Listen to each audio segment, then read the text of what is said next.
But I wanted to show you something quite shocking first. Do you think large crowds of people would enjoy some animal cruelty? Perhaps even laugh at the animal's fear? Unlikely, you'd reckon, wouldn't it? Pigs might fly, you'd reckon. Well, I'm about to show you how a theme park in China celebrated the opening of its new bungee jump attraction. And be warned, this is cruel.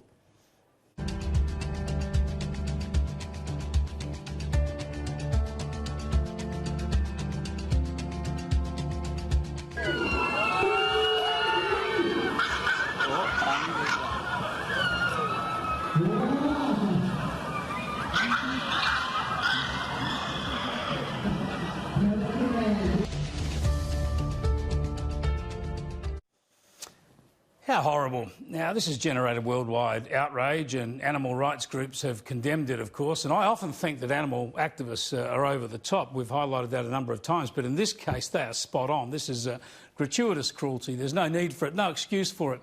What a horrible way to herald the end of the year of the pig.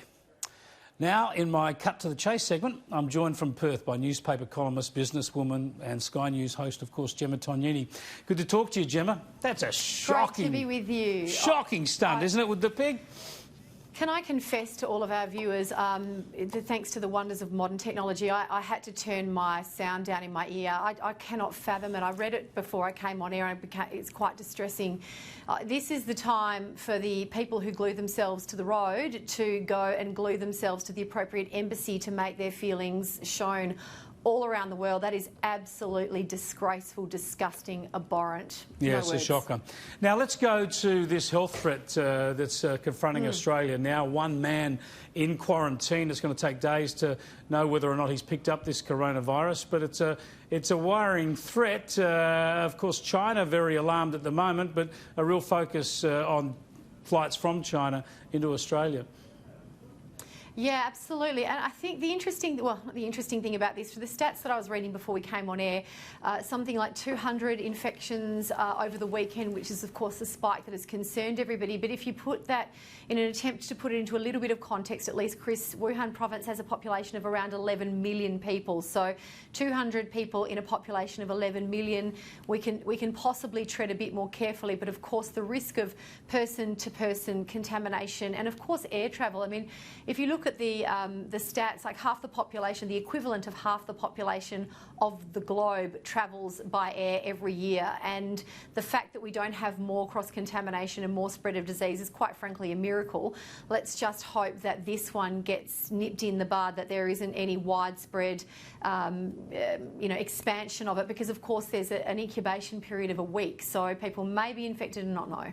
Yeah, speaking of air travel, the US President Donald Trump is winging his way to Davos. He might have arrived there around about now. Davos, of course, in the Swiss Alps, the World Economic Forum gathering every year at this time, where all the rich and famous and world leaders get together and discuss the economy. Have a look at what Donald Trump tweeted about this on his way there, heading to Davos in Switzerland to meet with world and business leaders and bring good policy and additional hundreds of billions of dollars back to the United States of America.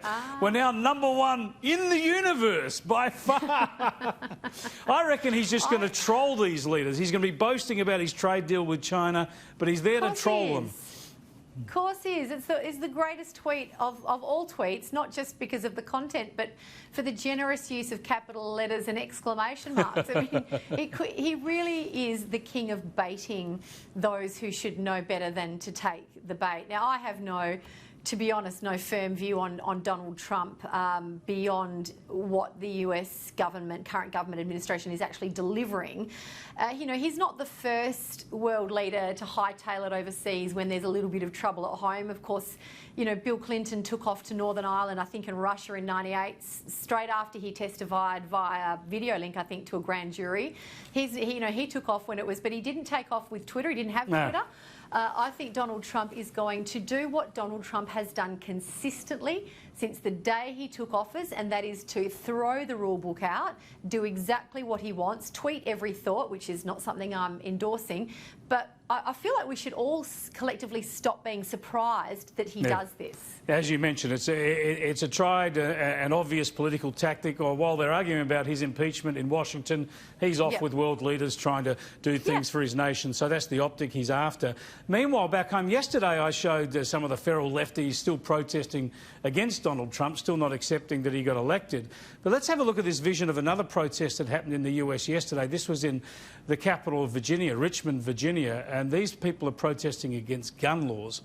And it is just frightening to see people out on the streets with these heavy weapons, automatic weapons, large calibre rifles and the like, in the streets protesting their rights to keep them, Gemma, to push back against any new gun control laws.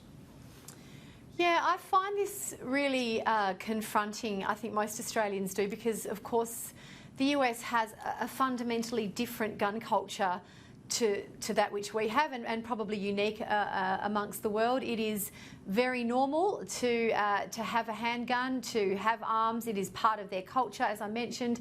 So I look at that, and probably like most people I know and you know, I wouldn't want to be there. I would not feel safe. Not there. At all. That being said, it is.